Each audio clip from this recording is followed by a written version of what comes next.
नमस्कार दोस्तों, स्वागत है आपका आज के मुख्य समाचारों में। जी हां दोस्तों, आपको यहां पर देखने को मिलेंगी सुबह से लेकर शाम तक की तमाम बड़ी खबरें मुख्य समाचार ब्रेकिंग न्यूज अपडेट्स के रूप में। तो चलिए दोस्तों, जान लेते हैं आज की पहली बड़ी खबर। अयोध्या में बोले बाबा रामदेव, आज देशवासियों में आत्म गौरव की अनुभूति, अब लाएंगे राम राज्य। जी हाँ दोस्तों, राम मंदिर के प्राण प्रतिष्ठा में कुछ घंटों का ही वक्त शेष है। 22 जनवरी को अयोध्या में भव्य तरीके से राम मंदिर प्राण प्रतिष्ठा समारोह का आयोजन किया जा रहा है। वहीं इससे पहले रविवार को अयोध्या में तमाम वीवीआईपी गेस्ट समेत अन्य मेहमानों का पहुंचना शुरू हो गया। दोस्तों, योग गुरु बाबा रामदेव अयोध्या की पावन धरती पर मौजूद हैं। इस दौरान उन्होंने न्यूज 18 के मंच पर आयोजित खास कार्यक्रम के दौरान कहा कि प्रधानमंत्री कठिन अनुष्ठान कर रहे हैं, प्रधानमंत्री यम नियमों का पालन कर रहे हैं। बाबा रामदेव ने कहा कि देशवासियों में आत्म गौरव की अनुभूति हो रही है। हम देश और आचरण में राम राज लाएंगे, विधर्मियों के आने की कोई आशंका नहीं है। उन्होंने कहा कि जो राम के विमुख वो सत्ता से भी विमुख है। बाबा रामदेव ने कहा कि जहां राम है वहां शुभ ही शुभ है। राम हमारी श्रद्धा है, हमारी भक्ति भी है, ये राष्ट्रवाद की आधारशिला है।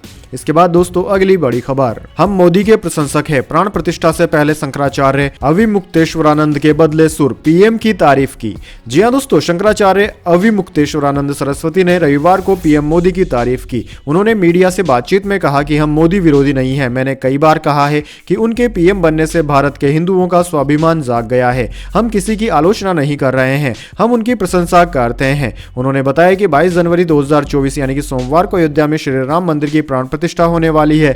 इससे ठीक एक दिन पहले शंकराचार्य अविमुक्तेश्वरानंद सरस्वती का बयान सामने आया। उन्होंने पहले कई बार श्री राम मंदिर में प्राण प्रतिष्ठा के आयोजन को लेकर सवाल उठाए थे। हालांकि रविवार को उन्होंने इससे उलट बयान दिया और पीएम मोदी की तारीफ की। उनका कहना था कि जब तक मंदिर का निर्माण पूरी तरीके से नहीं हो जाता तब तक प्राण प्रतिष्ठा सही नहीं है।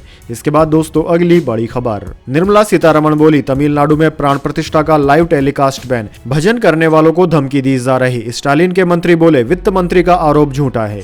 जी हां दोस्तों, केंद्रीय वित्त मंत्री निर्मला सीतारमण ने तमिलनाडु सरकार पर राम मंदिर प्रोग्राम के लाइव स्ट्रीमिंग पर बैन लगाने का आरोप लगाया है। उन्होंने कहा है कि तमिलनाडु में 200 से ज्यादा मंदिर हैं। यहां अयोध्या में होने वाले कार्यक्रमों के लाइव टेलीकास्ट पर रोक लगा दी गई है। उन्होंने आरोप लगाया कि पुलिस मंदिरों में कार्यक्रम नहीं होने दे रही, आयोजकों को धमकी दे रही है कि वे पांडाल तोड़ देंगे। यह हिंदू विरोधी काम है। सीतारमण ने सबूत के तौर पर सोशल मीडिया प्लेटफॉर्म एक्स पर तमिल न्यूज़पेपर की एक कटिंग पोस्ट की। हालांकि तमिलनाडु सरकार के मंत्री पीके शेखर बाबू ने ट्वीट करके सीतारमण के आरोपों का खंडन किया। उन्होंने कहा कि केंद्रीय मंत्री अफवाह फैला रही है। इसके बाद दोस्तों, अगली बड़ी खबर। प्राण प्रतिष्ठा समारोह के लिए उद्धव ठाकरे को स्पीड पोस्ट से निमंत्रण भेजने पर संजय राउत हुए नाराज। जी हां दोस्तों, शिवसेना उद्धव बाला साहेब ठाकरे के अध्यक्ष और महाराष्ट्र के पूर्व मुख्यमंत्री उद्धव ठाकरे को सोमवार को अयोध्या में होने वाले राम मंदिर प्राण प्रतिष्ठा समारोह के लिए स्पीड पोस्ट से निमंत्रण भेजा गया। शिवसेना के सांसद संजय राउत ने ठाकरे परिवार के साथ किए गए इस व्यवहार को लेकर सरकार पर निशाना साधा। राउत ने स्पीड पोस्ट से निमंत्रण भेजने पर तीखी प्रतिक्रिया व्यक्त करते हुए कहा कि आप भगवान राम की पूजा करते हैं और रावण की तरह शासन करते हैं। भगवान राम आपको श्राप देंगे। सभी फिल्मी सितारों को निमंत्रण दिया गया, लेकिन जो परिवार आंदोलन से निकटता से जुड़ा हुआ है उसे इस तरह का व्यवहार किया गया। उद्धव ठाकरे सोमवार से नासिक के 2 दिवसीय दौरे पर रहेंगे। इसके बाद दोस्तों, अगली बड़ी खबर। रजनीकांत हुए अयोध्या के लिए रवाना, प्राण प्रतिष्ठा समारोह में दामाद के साथ होंगे शामिल। कंगना रनावत ने अयोध्या पहुंचकर लगाई झाड़ू। जी हां दोस्तों, 22 जनवरी को अयोध्या में राम मंदिर के उद्घाटन का प्राण प्रतिष्ठा समारोह है, जिसमें शामिल होने के लिए देश भर की नामी हस्तियां अयोध्या का सफर कर रही है। साउथ सुपरस्टार रजनीकांत भी इसमें शामिल हो गए हैं। चेन्नई से वे रवाना हो चुके हैं। एयरपोर्ट पर रजनीकांत के साथ उनके दामाद धनुष को भी स्पॉट किया गया। रविवार दोपहर को रजनीकांत को चेन्नई एयरपोर्ट पर स्पॉट किया गया था। वो चेन्नई से अयोध्या के लिए निकले हैं। उनके साथ धनुष भी स्पॉट हुए। इसके बाद दोस्तों, अगली बड़ी खबर। असम में राहुल गांधी के साथ धक्का मुक्की, सुरक्षाकर्मी भीड़ से बचाते हुए बस में ले गए। जयराम रमेश की कार पर पानी फेंकने का आरोप। जी हां दोस्तों, कांग्रेस की भारत जोड़ो न्याय यात्रा के दौरान रविवार को असम में राहुल गांधी के साथ धक्का मुक्की हुई। राहुल को बचाते हुए उनके सिक्योरिटी गार्ड उन्हें बस के अंदर वापस ले गए। घटना के दौरान राहुल का काफिला सोनितपुर में था। राहुल ने घटना को लेकर कहा कि आज बीजेपी के कुछ कार्यकर्ता झंडा लेकर हमारी बस के सामने आ गए। मैं बस से निकला तो वो भाग गए। हमारे जितने पोस्टर फाड़ने हैं फाड़ दो, हमें कोई फर्क नहीं पड़ता। हमारी विचारधारा की लड़ाई है। हम किसी से नहीं डरते, न ही नरेंद्र मोदी से, न असम के मुख्यमंत्री से।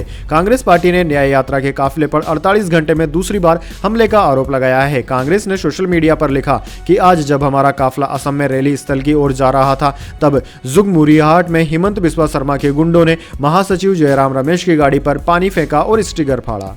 इसके बाद दोस्तों अगली बड़ी खबर, अयोध्या धाम में 51 स्थान पर 22,000 से अधिक वाहनों की होगी पार्किंग, ड्रोन से होगी निगरानी। जी हां दोस्तों, योगी सरकार ने श्री राम लल्ला प्राण प्रतिष्ठा कार्यक्रम में आने वाले मेहमानों के वाहनों की पार्किंग के लिए पुख्ता इंतजाम किए हैं। योगी सरकार ने पार्किंग की व्यवस्था प्राण प्रतिष्ठा कार्यक्रम और उसके बाद आने वाले लाखों श्रद्धालुओं की भीड़ को देखते हुए अयोध्या धाम में पार्किंग के लिए 51 स्थानों को चिन्हित किया है। इन पार्किंग्स में 22,825 वाहनों को पार्क किया जा सकेगा। इतना ही नहीं, पार्किंग के लिए किसी को भटकना न पड़े, इसके लिए पार्किंग स्थल को गूगल मैप पर अपलोड कर दिया गया है। वहीं पार्किंग स्थलों को वीवीआईपी, वीआईपी और अन्य मेहमानों के लिए भी रिजर्व किया गया है। इन पार्किंग को वायरलेस और पीए सिस्टम से लेस किया गया है। इसके बाद दोस्तों अगली बड़ी खबर, पाकिस्तान में चुनाव टलने के कयास, पूर्व पीएम शहबाज बोले इसके गंभीर नतीजे होंगे, सीनेट चाहती है इलेक्शन पोस्टपोन किए जाएं। जी हां दोस्तों, पाकिस्तान के पूर्व प्रधानमंत्री शहबाज शरीफ ने कहा है कि देश में 8 फरवरी को होने वाले इलेक्शन टालने का विरोध किया जाएगा। उन्होंने कहा कि हमें मालूम है कि सीनेट के कुछ मेंबर्स इसकी मांग कर रहे हैं, लेकिन यह फैसला खतरनाक हो सकता है। दूसरी तरफ कुछ दिन पहले इलेक्शन कमीशन ने सुप्रीम कोर्ट को बताया था कि वो चुनाव कराने के लिए पूरी तरह तैयार है और अब तक ऐसी कोई दिक्कत सामने नहीं आई है जिसकी वजह से चुनाव टाले जाएं। इसके बाद दोस्तों अगली बड़ी खबर, अफगानिस्तान में क्रैश हुआ प्लेन भारतीय नहीं, यह Morocco registered air ambulance Thailand से मॉस्को जा रहा था, गया में ईंधन भरा था। जी हां दोस्तों, अफगानिस्तान के एक इलाके में रविवार को एक प्लेन क्रैश हो गया। भारत के नागरिक उड्डयन विभाग ने बयान जारी कर बताया कि क्रैश हुआ एयरक्राफ्ट एयर एम्बुलेंस था। यह थाईलैंड से मॉस्को जा रहा था। रास्ते में इसने भारत के गया एयरपोर्ट पर ईंधन भरा था। जानकारी के मुताबिक प्लेन तकनीकी खराबी की वजह से अपना रास्ता भटक गया और अफगानिस्तान के बदख्शाखा प्रोविंस के जेबांग जिले में क्रैश हो गया। जहां हादसा हुआ वह पहाड़ी इलाका है। इससे पहले पाकिस्तान और अफगानिस्तान के मीडिया ने इसके भारतीय विमान होने की जानकारी दी थी। प्लेन क्रैश को लेकर अलग अलग दावों के बीच टोलो न्यूज ने उस शहर के सूचना विभाग के प्रवक्ता ज़बीउल्लाह अमीरी के हवाले से बताया कि घटना की जांच के लिए एक टीम को इलाके में भेज दिया गया है। जांच के बाद ही प्लेन और हादसे के बारे में ज्यादा जानकारी मिलने की उम्मीद है। इसके बाद दोस्तों अगली बड़ी खबर, bullet proof gate, luxury toilet और वॉर रूम, आईडीएफ ने भी हमास के 1 किलोमीटर लंबे सुरंग का पर्दाफाश किया।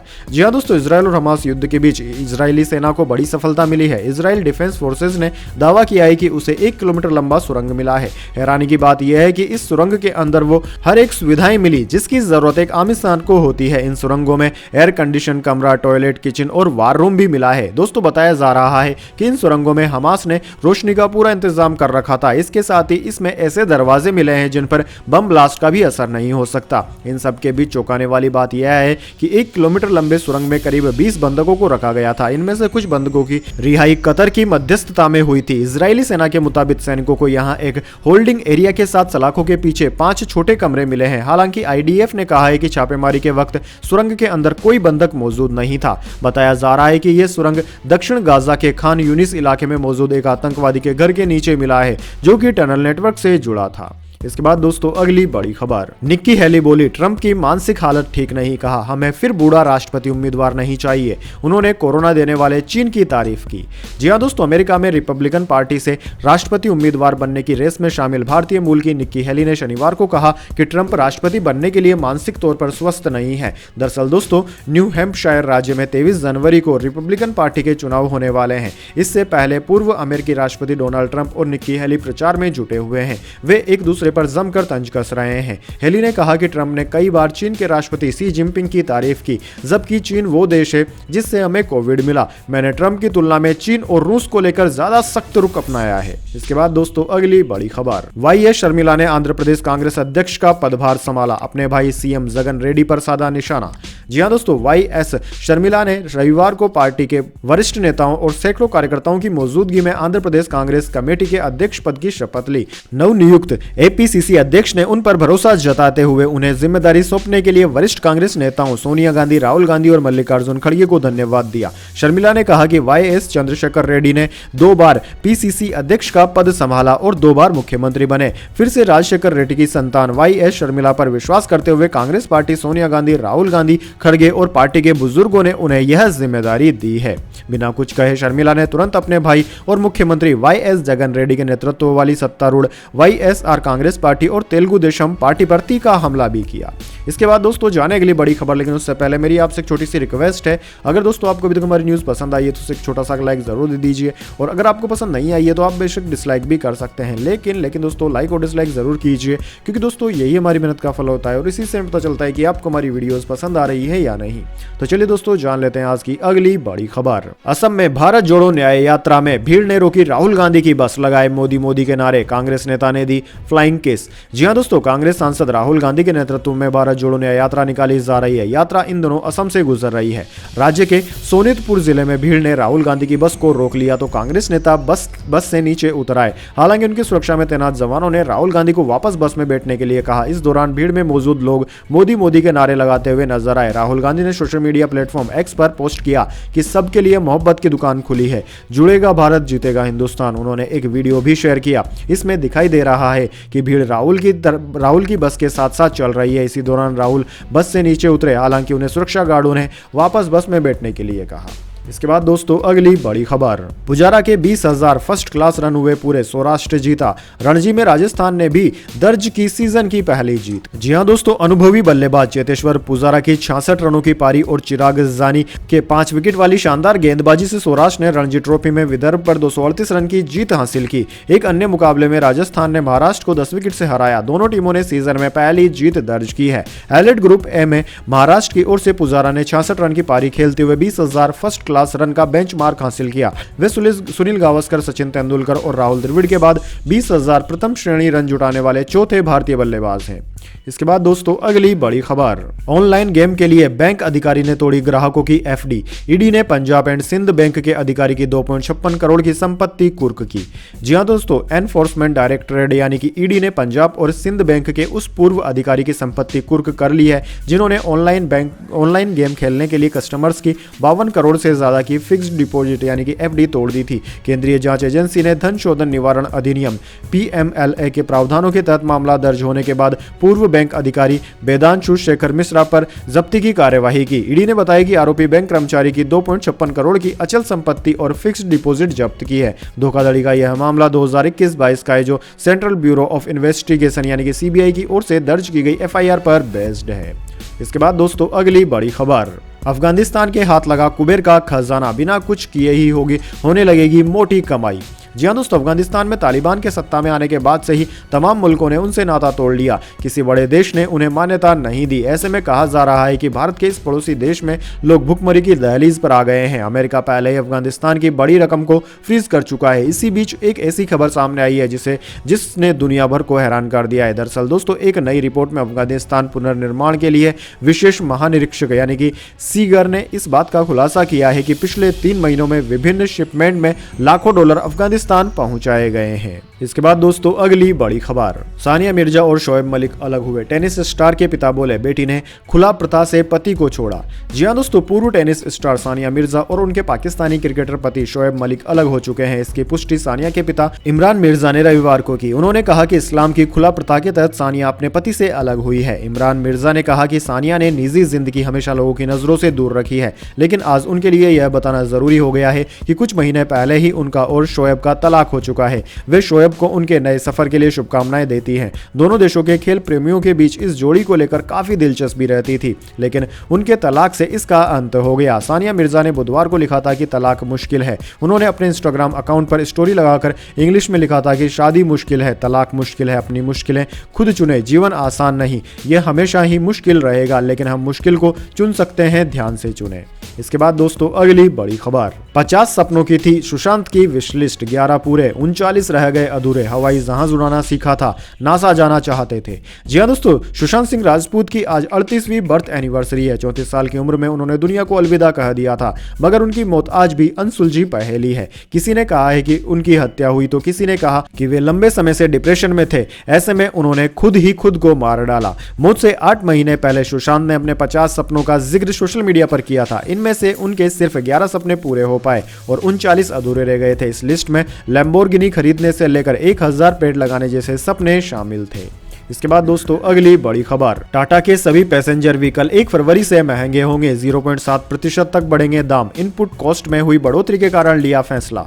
जी हां दोस्तों, टाटा मोटर्स अपने पैसेंजर व्हीकल सेगमेंट की कारों की कीमत 1 फरवरी 2024 से बढ़ाने वाली है, जिसमें इलेक्ट्रिकल व्हीकल्स ईवी भी शामिल होगी। कंपनी ने बताया कि सभी व्हीकल की एवरेज कीमत में 0.7% तक की बढ़ोतरी की जाएगी। टाटा मोटर्स इनपुट कॉस्ट में हुई बढ़ोतरी की भरपाई करने के लिए यह कदम उठा रही है। इससे पहले मारुति भी 16 जनवरी से अपने सभी मॉडल्स की कारों की कीमतों को ऑन एवरेज 0.45% बढ़ा चुकी है। इसके पहले महिंद्रा ने Thar, Scorpio and Scorpio classic और XUV 700 की भी कीमतें बढ़ा दी हैं। हालांकि महिंद्रा XUV 700 के कुछ वेरिएंट्स की कीमत में कटौती भी की गई है। इसके बाद दोस्तों अगली बड़ी खबर, के मोहम्मद बोले ज्ञान व्यापी और शाही ईदगाह हिंदुओं को सौंपे मुसलमान। के ने ही बाबरी ढांचे की जांच की थी, मंदिरों के अवशेष मिलने की रिपोर्ट दी। जी हां दोस्तों, राम जन्मभूमि मंदिर के बारे में जांच के बाद अहम निष्कर्ष निकालने वाले आर्कियोलॉजिस्ट के मोहम्मद ने कहा है कि मुसलमानों को ज्ञान व्यापी और शाही ईदगाह मस्जिद को हिंदुओं को सौंप देना चाहिए। यह बात उन्होंने न्यूज एजेंसी INS को दिए एक इंटरव्यू में कही। के मोहम्मद भारतीय पुरातत्व सर्वेक्षण के नॉर्थ जोन के रीजन डायरेक्टर के तौर पर 2012 में रिटायर हो चुके हैं। के मोहम्मद 1976 में बीबी लाल की उस टीम का हिस्सा थे जिसने बाबरी मस्जिद की खुदाई की थी। मुसलमानों में ज्ञान व्यापी शाही ईदगाह के लिए कोई भावनाएं नहीं है, के मोहम्मद ने ऐसा भी कहा। उन्होंने कहा कि इन्हें हिंदुओं को सौंप देना चाहिए, इस मुद्दे पर एकमात्र समाधान यही होगा। इसके बाद दोस्तों अगली बड़ी खबर, गुजरात में भगवान राम की शोभा यात्रा पर पथराव, पुलिस ने दागे आंसू गैस के गोले।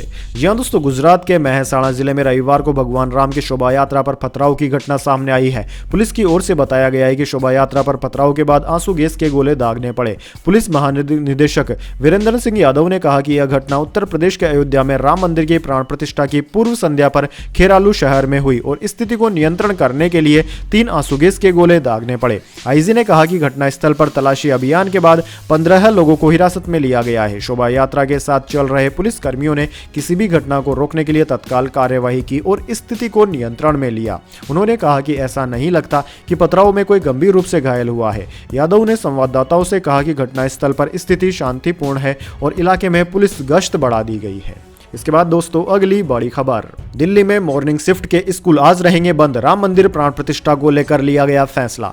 जी हां दोस्तों, अयोध्या में राम मंदिर की प्राण प्रतिष्ठा का आयोजन आज हो रहा है। इस उपलक्ष्य में दिल्ली सरकार द्वारा संचालित स्कूल सोमवार यानी कि आज बंद रहेंगे। हालांकि शाम की शिफ्ट में चलने वाले स्कूल दोपहर 2:30 बजे से संचालित होंगे। रविवार को जारी एक अधिसूचना में दिल्ली के शिक्षा विभाग ने कहा कि सामान्य और सुबह की पाली में चलने वाले दिल्ली के सभी सरकारी और सरकारी सहायता प्राप्त स्कूल 22 जनवरी को बंद रहेंगे। इससे पहले दिल्ली सरकार के सभी प्रतिष्ठानों और कार्यालयों को आधे दिन के लिए बंद करने की घोषणा की गई थी ताकि इन संस्थानों के कर्मचारी आयोजित होने वाले रामलला प्राण प्रतिष्ठा समारोह से जुड़ सकें।